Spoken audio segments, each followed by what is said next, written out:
Zvatotanga polisi iri kunzi yakazara murodhi iko zvinezvi muCBD muHarare. Muri yeZimbabwe kana uchinge watondiona kudai sojiba uziva kuti pane zvinhu zvinenge zvichiitika. So kana uchingori panapa uchiziva kuti waneta hauchada unodedzera kuti pasi neZANU-PF.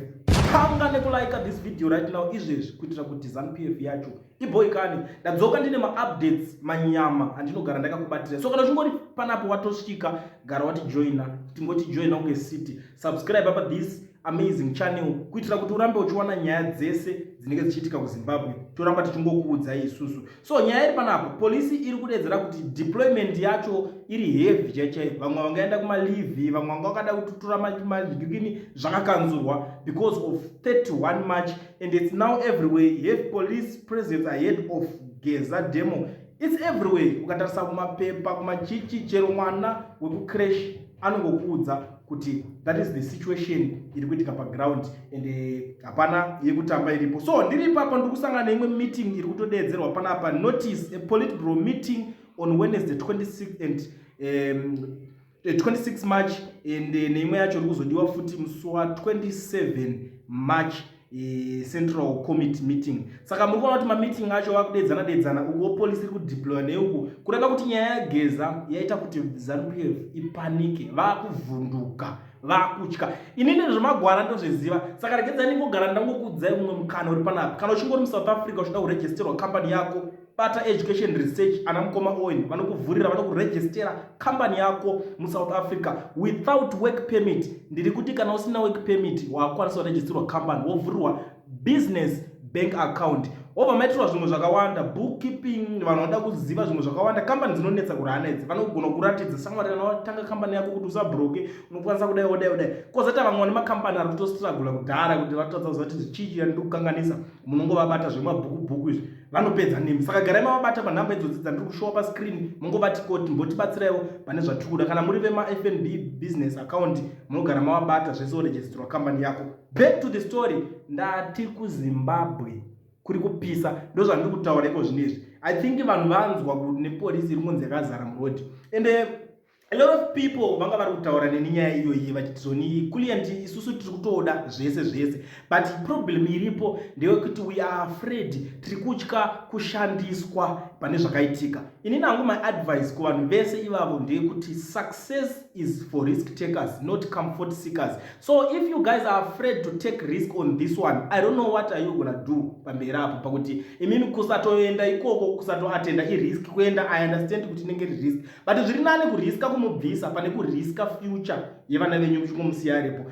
Tarisai maconsequences atiri kusafa iko zvinezvi. Iriski yakatotadza kutorwa nemadzitateguru ekudhara, asi tikatotarisa iko zvinezvi avarimo izveso vakanoshingirira kuti toda kubvisa Smith. Itori riski yakatotorwawo futi nemacomrade nemawo veteran ana sekuru vedu isusu vachitaura kuti toda kuti tinotora nyika zvakazosvikawo zvakasvika, but imwewo riski yakatotorwa. Saka hapana riski, zvakungoda kuti riski ungochuza type yeriski yaunoda iwewe, but zviri nani kuriska kuti this regime ngai ingosiya basa racho pane kuti varamba vachiita zvavanoda nevana vavo. Imagine kuti iwo uri kutambura vana vako voramba vachingofamba nechibhande ichocho, vazukuru vako voramba vachingoenda vachingodedzera ivo vanenge vachingoti if you can't beat them join them. Takaona vana vakawanda mayouth vanongoshandiswa vachingoswera vachingomberereka ikoko. Chabuda chaicho hapana chikaona chinonzi chinobatika. Vanenge vachingoti ivo vari kumusoro vacho ndo vari kudya, vamwe vangori nemazit-shirt cheche. Ukatomubvunza chii chaunacho chinoshamisira, anokuudza ndine zit-shirt rangu remusangano nekadhi remusangano, card carrying member, that's all. Ndozvega zvinobatika zvavai nazvo nenharo dzisina musoro wese. Saka hatina kwatinenge tichinzi tiri kuenda iko zvinezvi. Iya 31 March nemunhu yangu idhodha zibonela, I think zvese, I don't think kuti mune zvamuri kuda kunyanya kunzwa zvakanyanya, ndo nyaya iri kutaurika iko zvinezvi. But all I can say, kana mutaona kuti nyaya iri serious, tarisai mapanikire ari kuita this current regime, tarisai matyiro ari kuita ZANU-PF government izvezvo. Nyatsai kuzvitarisa. Welcome to Greenlight International Trust Bring a Smile, our 12th anniversary Bring a Smile, which will be held in Binga on the 26th of April. We are holding a fundraising dinner to fund this Bring a Smile on the 29th of March in Batanai Gardens from 7 p.m. to 9 p.m. We have tickets that we are selling from the cost of $10, $20, $30 and $50. Please get in touch and attend this fundraising dinner through our contacts that are written down there. I thank you. chakanakira program iyoyi ndechekuti zvoni vanobatsira vanhu vanorarama neurema. So please torai nhamba dzavo mutaure navo munzwisiso. Unogona kudonata 10 20 kana 30 50 US zvichitokwira zvichienda. Chero yaunayo unokwanisa kubatsirana navo kuti vakwanise kuita program yavari kuda yekubatsira vanhu vanorarama neurema. Tarisai kana muri ana Doubting Thomas vane website ravo, munongonocheka zvese mobva matarisa kuti vari authentic, munoziva kuti ndandisimbise zvinhu zvakadhakwa. So please get in touch with them. Ndisati ndapedza nguva yenyu, kunodawo advertisera mabusiness avo. I think nhamba dzangu makudziziva ndo dzendakusiya dzendakaisa pascreen izvi. So mungogara mangondibata ndongokuitira skillful, because isusu panyaya dzekuadvertisa unongoziva kuti top advertiser zviri zvepaYouTube tiri mutop 3. hatizozivi kuti tiri panhambani, but tinongoziva kuti mutop 3 yevanhu vanoadvertisa zvinhu kuti mabusiness avanhu asumuke ndisu tiripo. Saka garai matibata ipapapa. Unongondipawo chegumi apo, unongoziva kuti hapana pati zvinenge zvazvebusiness, hapana pati ndingazokuadvertisirawo chichimahara tida kuti tichishanda tichita se tichimwa tichiadvertisa business vanhu vachita se vachitoya vachitotenga maservices or something chaunenge uchitengesa. So unongondibata ipapapa. Ndisingapedze nguva yenyu, pane audio I know a lot of things zviri kuitika muZimbabwe. Saka kune vanhu vari kutaurawo zvakawanda. Ndichakusiyai makateerera this certain audio moinzwawo muzondiudza kuti maiona sei. But kana muchinge mune yenyu yekutaura, if you have something to say, munokwanisa kungosenda futi yenyu audio ipapa panhamba dzinenge dziri papa. Kana uchida kuti utoinzwa pachannel izviso, kana utoisenda. Maswera sei vanhu veZimbabwe? Aiwa, tichiringowo muchirongwa chekubvisa Emerson Mnangagwa. Tiri kurwa tega tichitoti takashandiswa veduwe, tatisina kumboshandiswa. Regai ndikuudzei chokwadi, hapana munhu akashandiswa. Takazvishandisa tega, mumwe nemumwe akazvishandisa ega netrust, nekuti takaona kuti tatambudzwa naMugabe. Togoona munhu achiita se achitoti iye akupinda, tikati pamwe kupinda kwake chaita se achatinunura, ndobva taita se ndobva tamutevera. Inini ndakanga ndakamuzonda Emerson from very ndakanga ndakamuzonda, but because of maitirwo matukirwo anga akutoitwa nana Grace, kudzingwa kwaanga aitwa muZanu, takabva tamunzwira tsitsi tikati ndofunga aita se adzidza. Paachauya achauya achinakisa nyika. Paasvika panyika manje abva aita se abvaita wesi, abva atooresa, kushaya hanya, unoziva kushaya hanya, kutarisa kusaidi kuti asina basa nazvo. Angopinza zvevakomana zvidiki izvo, vana Passion Java, vana Weakness, vatova zvishamwari zvake, zvinhu zvisina nebasa rese. Ndozvo vanhu palife. Mudhara vari kumbofungei paakatanga achitora nyika, zvinhu zvese ngakurejeste mumwe nemumwe munhu ngaarejeste zvaanazvo. Tinoziva kuti tikati anasi munhu asvika tiri kuda panapa chatonga nyika. Kaenda kuSouth Africa uko kunohomana, will be this and that, Zimbabwe is open for business, this that. Achireva business rekuState House rake nevana vake.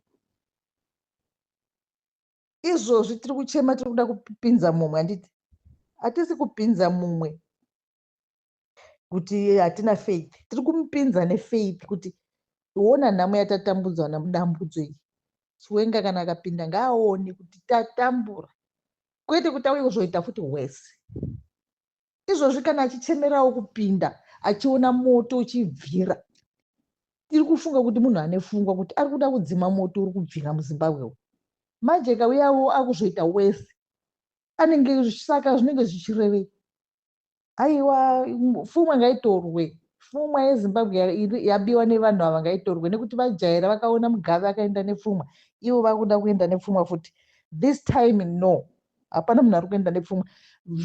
Ngapatevererwe zvese, kana malendi kana chii. Pane zvinhu zvakawanda zvakaspoiled things. Nyika yakaameno kuti ndingataura ndoti chiishona yacho inobva yandidzipawo.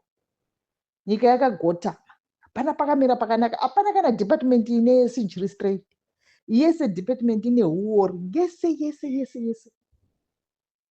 Akaita kungwara akuti achidaidzira Chiwenga kuti let's do this, let's join hands, tiite zvakati. Mudhara atadzawo.